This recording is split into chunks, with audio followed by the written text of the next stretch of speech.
Hello and welcome to my channel, Monisha Asks.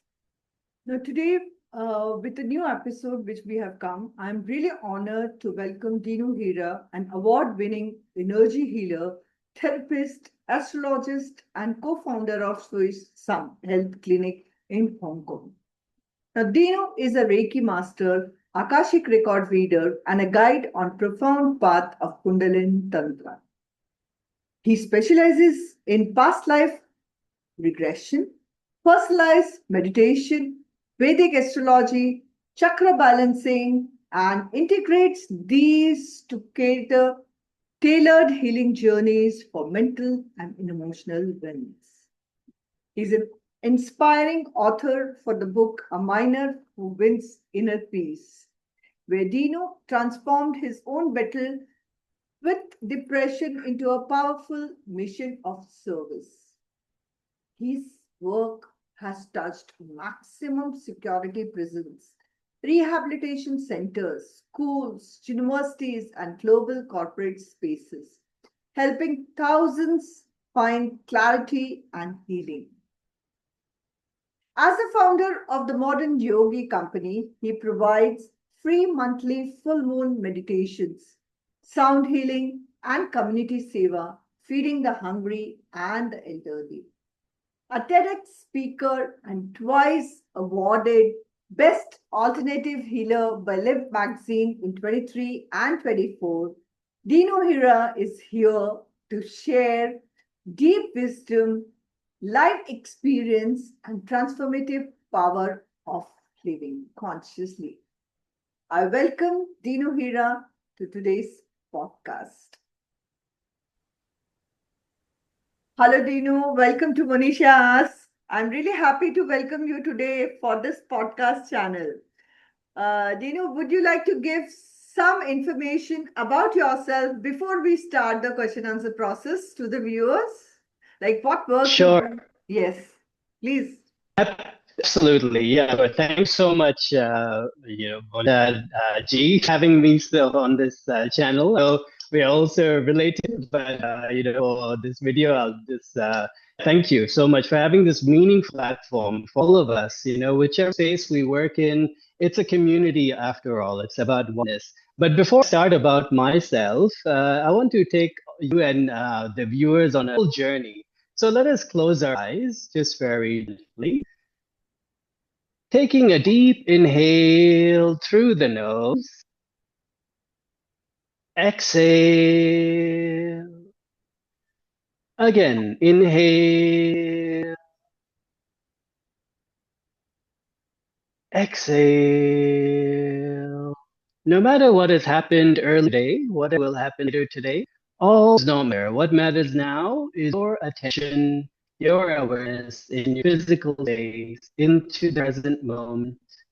And taking another inhale, feel the diaphragm rise.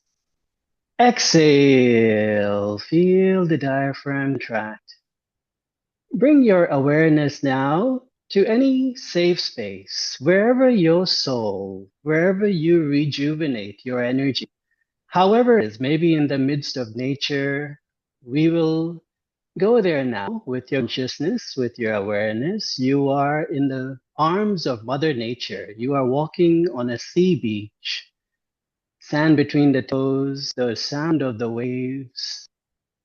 And as you walk more and more, deeper and deeper, we come across a door.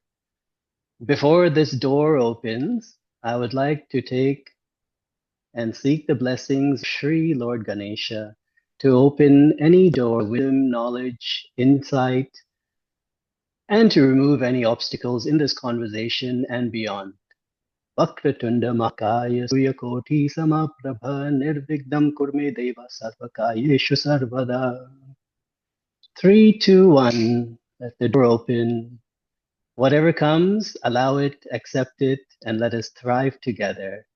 Before opening your eyes, move the most important muscle, your beautiful smile, and open your eyes and come back. Oh, it was really beautiful. Thank you. Thank you so much. Thank Really, you again. really great. But you took to some other level, I feel, like this meditation. It was really Thank beautiful. you. Yes. Yeah. I mean, Yes. Yes. uh, yeah. Now we talk about Yeah. your work. Again, Yeah. Yeah, it was. sure. And yeah, so I was born in Hong Kong, but of course, I was born into a Brahmin family, Indian family. And yeah, my grandfather, he was a very well-known priest in India, in Mumbai. And what brought me into, I was an engineer, mining engineer for 17 years. So in Oh. Australia, I was working there as a mining engineer. When someone spoke to me about, energy, spirituality, Mhm. whatever, I thought they were living in space. I thought, oh, come back to Earth. We are talking about numbers here. Don't talk to me about energy, spirituality. So I would disregard it. But when I was 8 years old, I went to meditation classes. So my parents put me in meditation classes. And of course, as a teenager, as you're growing up in Hong Kong, such a modern city, you say, "Oh, what is this meditation? It doesn't look cool." So Right. I gave it up, and then yeah, I worked as an engineer 17 years. In the middle of 2014, that's when I went through a tough period in depression, and I'm so openly talking about it because I know being a man and speaking about it, it'll invite more men to actually join and make it normal to actually talk about depression. But talking is one thing, but you have to have some sort of action behind it as well. So in that midst of depression, I wanted to see answers, because everything was so sound paper. And I was, materialistic. I had a house, had property, all was very great with bank balance. But life is all about that, right? So what happened was I took a year off, a sabbatical from engineering. I went to Rishikesh. I stayed at monasteries, went to, stayed with even rishis and sages, and learned about their lifestyle, learned about what makes them so content with not even having much. And was real, my passion. So I learned, different meditation techniques, healing, 112 meditation techniques, which I'm actively using now as well. So that opened the door, you can say, to a new beginning, to a whole new beginning. So So that, wonderful. yeah, so So wonderful. yes, and I came back to Australia and I wanted to teach this meditation in some way. And that, if the intent is there, doors will open for you very naturally. And if you come with the right intention, right energy, nothing will be an obstacle. It'll actually be stepping stones. So my first class, meditation class, was at maximum security prison in Oh. Australia and a drug and alcohol facility. So I was like thrown in the deep end. It's where this universe tests you. We all go through different tests in life. Right. So, in short, now today I have a medical and holistic clinic with my wife. So she's a medical doctor, but I bring Okay. in healing aspect, spirituality aspect. Oh. So do past regression, hypnotherapy, astrology with Akashic reading. And yeah, recently I launched teaching of Kundalini Tantra. So Yes, that's what the that's topic for today's discussion is. When we discussed correct. about this topic, I was very eager to know actually what is it like for a strange person, someone new to this spirituality. How do you explain what is Kundalini Tantra? What is it really? Okay, so let me explain it in very simple layman terms. Because nowadays, if you see social media, there's so much hype about Kundalini. And when you ask someone, oh, what is Kundalini? They say, oh, it's Shakti energy, snake up the spine, keeps up all the chakras. But what is it actually? Let's break down the word. So Kundalini, if you know Kundal is a Sanskrit word for a pit, like a dark pit. Okay. And then, so this is basically if you're looking down a well, you can't see the water. It's just darkness. You can't see the end of the well. So, in the same way, that means Kundal. Kundalini is the process of getting out of this well. It's getting Oh, out of darkness, you can say, or getting okay. bringing awareness to what is Okay. it like in a bigger picture.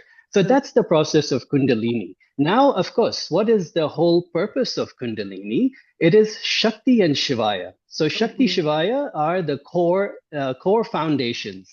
Okay. Shivaya is our spirit, right? And it's to do with the top three chakras. The Okay. bottom is Shakti. Shakti is to do the bottom three chakras. It's Mata's energy. So it's very goddess. It's like God, masculine, feminine coming together, Mm. or you can say spirit and nature coming together. So in a short, that's what Kundalini is about. Okay. No, where exactly is Kundalini energy said to reside, like in our body, and why is it considered so powerful? Like, I mean, I'm very curious to know That about it, oh, like. yes, that is such a beautiful question because no one goes into, what's the structure of Kundalini? How is it? Why is it so powerful? So let me explain. The first chakra, now people who work with chakras, chakra balancing, they will say, oh, Muladhara is the first chakra. But no, in Kundalini, it's a bit different. The Kundalini, your first chakra you have to balance, activate, is the Agna chakra. Okay. Because Agni Chakra is the one where your psychic ability, your intuitive ability, all comes together. And what is the Agni Chakra? It's the eye of Shiva, as they say. Okay. Without that, like and when people do, like say the people who know about psychic attacks only happen first. They happen in the Agna Chakra. So why do we first in Kundalini Tantra? Why do we first activate Agna Chakra? It's to create stability in the body, stability in the energy field. Then you can go to Muladhara. So Muladhara, once the yogi goes into tapas and starts to, do pranayama, however it is, beej mantras and mudras, the specific process, when Okay. you activate the Muladhara means everything in the survival mode, like your Yes. food, water, house, all is taken care of. You don't worry about anything like that. And, Yes. and and you will see once you activate this area, the world responds to you. Yes. You will get opportunities, business, whatever it is, but you won't really worry about money coming in, money going, because that's not the whole purpose. Then when the yogi goes through to Swadhisthana, the next chakra, his or her creativity will be next level. Creative ideas, creative programs. You are also looking at, like pranic energy that comes Okay. into Pranic into energy. process then. Yes. Yes, Yes. but this is natural pranic energy. So when Shakti raises from Swadhisthana, it's Mhm. bringing pranic energy with it too. Then when it goes to Manipura, so Manipura, let's take the meaning, okay? I'll just explain the whole structure so Yes. people, the viewers can understand. Yes. What is the meaning of Manipura, the solar plexus? Money means gems, it means treasure. Yes. And Pura is city, right? So city of gems. So this is where if you are activating Manipura chakra, the most powerful, like I mean, one of the most powerful, but your intuitive ability, you will be able to read people's energy just like this. They won't have to speak anything. You will already know what is their intent Okay. as well. So these are, of course, gifts, right? But that's not the whole purpose of Kundalini. Kundalini Okay. is not for Kundalini for? It's to bring freedom, freedom for the soul. Realize what is the soul mission. That's where the anahata comes in, the heart chakra. Heart. So when you connect with the masses, when you bring your kundalini to anahata, this is where Shakti Shivaya meet. So it's a union. And when you think about it, like look at all the yoga mats, t-shirts, they're all bringing symbols of chakras, right? Symbol Yes. of chakras. If you look at the anahata chakra, both are inverted and there's a triangle that meet. Triangle. So Yes. inverted triangles that meet, Yes. that is Shakti coming from bottom, Shiva is coming from top. So when Okay. they meet at Anahata, you connect to the masses. You create communities. You bring your soul purpose alive. Okay. Then when you go through the Vishuddhi, We should. throat chakra, Yes. your speech will be such that you will be able to be receptive to anyone. Whatever you say, it'll be very powerful. There's no fear in your speech.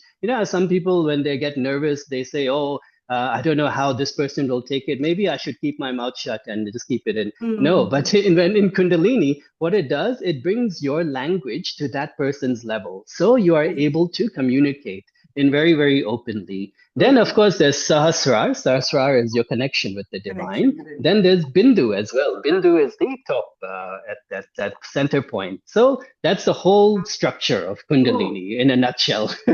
No. So how do we know that it is being activated? Like, is it through the meditations, or there is certain other processes we have to do along with that? Like, as a simple Yes. layman can also do it. A simple layman can do it, but only if they have the tapas, like the discipline also Okay. to do it. The anushasan, as they call it. The Yes. anushasan is very important because, me as a guide, as a teacher, however it is, I'll give you the map, but you have to walk the map, right? And you Yes. can't just say, oh, I'm going to do Kundalini act. This is where the fakeness separates from the real, practice. And meditation and pranayama, it's the beach mantras, how you incorporate it, that is the safest way to ascend your kundalini. That is the safe. It may be the slowest, right? But it's the safest. Now there are other ways. Some people are actually born with an awakened kundalini sometimes. Some people can get it through Shaktipat, which is actually not kundalini, awakening as such. It is just to remove distractions, where the guru or teacher places the thumb on the Agna chakra. But remember, I said the first chakra is the Agna chakra in Kundalini. So Yes. it helps to remove any distractions because at first there'll be a lot of distractions. And the other part is that, yeah, the student has to walk the map. But there are some circumstances too, like your diet, you're also needed to wake up during Brahma Muhurtam. Brahma Okay. Muhurtam is the most auspicious. You can't, if you do it at night, you'll be awake all night. So what's the point? Like you'd rather Yes. do it in the morning Morning. when your prana is fresh, when everything is silence. Yes. It's silence in the air. Yes. That's where you really feel the Feel. difference. Yes. When you feel the Yeah, energy. So, is correct. there any kind of sensation in the body when that is awakened, that the Kundalini awakens? Is there any kind of sensation people feel in the body with the? It depends on the, yeah, in our sessions, it depends on the individual. Like say, in our class, we had a student who felt very warm, very very heat energy when they were doing their practices for Swadhisthana. Because Swadhisthana is the place where it's again Shakti's chakra, so Hmm. you are activating the heat energy, and from top is Shiva's cooling energy. So Hmm. it's like a mixture. But other people, like if you see like on social media, there's some that say, oh, I'm doing Kundalini activation. But the most dangerous thing they're doing is lying down. You should never lie down if you're doing Kundalini Tantra. This Okay. is dangerous. This is where people end up in mental institutes. So Oh, to avoid that, your spine has to be erect. Your spine is the most important when it comes to Kundalini. That's because that's where Shakti energy arises. okay. So yeah, it's just having little tips like that that makes a big difference. So when you're seeing that, oh, someone, practitioner is activating Kundalini for a person, yeah, sure, they may feel some movement in the body, shaking, all that. But what happens the next day when the teacher is not there? How will you know how to walk the path? Right? You just Hmm. you had a glimpse of it. So people Yes. also take maybe substance or anything like that, but it's only just looking inside the window. You're not Okay. actually going into Kundalini itself. So the way to go about it, meditation, pranayama, it's the safest way. And that's the only way I teach. I don't claim, oh, I'm going to awaken your Kundalini, come to me and, in 21 days or whatever it is. No, you have to make some realistic progress and allow them to know that you have to, yeah, walk the talk. You can't just talk the talk. Now, as you said, the energy rises through the chakras. So, what do you feel that you need to activate your chakras for this Kundalini? Like chakras Yes. should be activated one by one. Yes, because it's a process. Like when I was learning about chakra activation and Kundalini, we spent 1 month on each chakra at least. Now, that you can't just do it in one 60-minute session or 90-minute session. Okay. You have to Ah, actually spend time on each chakra. yeah, So being able to that's what ascend it. I Yeah. wanted to ask. Suppose I take a session of Kundalini Tantra with you, and Yes. is it that in that 1 hour or so that will be awakened, and I feel that I have got that those intuitive powers, and now I can, do Yeah. whatever. Like it's like. No, I wish it was that simple, but it's not. Some people actually take lifetimes to awaken Kundalini. So you can Yeah, imagine that, yeah, it takes a lot of tapas. It takes a lot effort. of effort and discipline into Yes, awakening. So in yes. the 60 minutes, no, it's just an it's just a process where we teach you the map. So this Okay. is the way you do it. This is how you do it. Now, in your own time, how are you doing it as well? So Okay. that's where you walk the talk. And not just talk to talk, because it's very easy to just say, oh, I'm going to just awaken Kundalini, but how do you feel it, right? Your world will respond to you. So remember, like the first Yes. and there's one very interesting point that how does one stabilize the body? Now we can explore. There's three ways, that tantra, mantra, yantra. Yantra. Now, when you're doing Kundalini Tantra, yantra is very important too. So you should be wearing something of copper. Copper, because it stabilizes the physical body. We are all human, right? We can't just ignore the human Yes. limitation sometimes. And sometimes the Kundalini process, it's so like it's very energetic. So people naturally feel, wow, very like energetic in the body. You can't control the body when you're saying, repeating the beach mantras, not just reciting them verbally. That doesn't work too Mhm. well. You have to incorporate, like paramantra. It incorporates into your breath, your very breath. And that's where you need something of copper, like a yantra. So I that's given to the students to wear during the process, during when you're doing Kundalini Okay. Tantra. It's very important to wear that too. Okay. The other fascinating thing, it's like we every year we have Mahashivratri. What is so Right. significant? This is why the Kundalini Tantrics, they awake the whole night. Why is that? Because in Kundalini, remember the chakras that I pointed out. Now, Mm. if you're trying to raise your Kundalini, you activated, say, from Muladhara to Manipura. Okay, next is Anahata. Now, what happens during Mahashivratri? Shiva's energy comes down from the three chakras. It's the only time in the whole year that Shiva's energy activates in the top three chakras. So Oh, you can imagine that it's a bit more simple. You get nature's help, nature's support to awaken that. And then remember, the main thing is the union in the heart. That is the whole idea of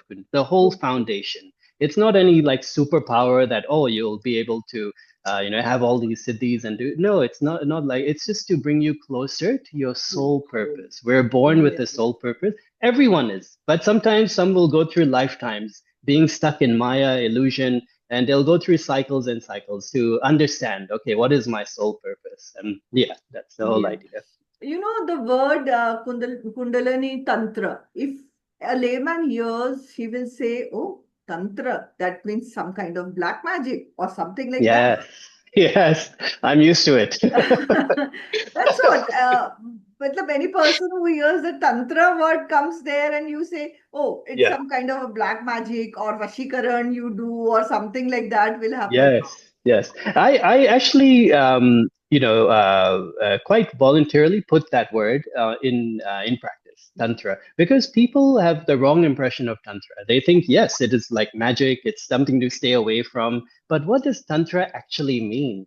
It just means techniques. Right. Techniques. That's very simple to say. It's just techniques. Now, these techniques, how you use them, and of course, when you're arising Kundalini, in the process, you get a choice. Okay, this is where the divine interferes and gives you a choice. Will Choice. you have a siddhi? Okay, you suppose say you have siddhi to hear, see, or feel things that'll happen in the future for someone. Okay, you're talking to someone, you can immediately tell that, okay, by on this date this will happen to you, and this has happened like the and Yes. now it's up to you whether you use it for dharma or adharma. Two I, different things, two right? different things. Yes. Adharma, yes, adharma is when you use it for your own self. Okay, Self. and I'll tell you an incident how it happened as well. Like if you Okay. want me to share Yes. examples, I will. Yes. But then dharma is when you use it for helping others, to help see other people rise as well. Like it's Hmm. not, oh, it's all for me, and not about that. But people do take it that way, especially in this yuga, right? This time, it's more of like the Rahu energy. So it's more like to do with, oh, what's in it for me first? What's in it for me? So that How will that I creates be a bit of benefited adharma. from it? Like the first Yes. one, how will I be benefited? If I take that, how will I be benefited? Like, Correct. no? Yeah, yeah, correct. And so I'll give you an example. Okay, so I had this friend, but also who did the course with me as well. So she was getting very very great receptivity in the external world. So her agna was stable, Muladhara. She was finding like opportunities coming about. She wasn't worried about money at all. but she wanted to put her creativity in some way, like getting a promotion or something like that. So she had this ability to, like, what she says will happen. I mean, like, whether or not immediately, but in a day or two, it'll happen. It's like Okay. you can use it as a curse, you can use it as a boon. It depends on the individual, right?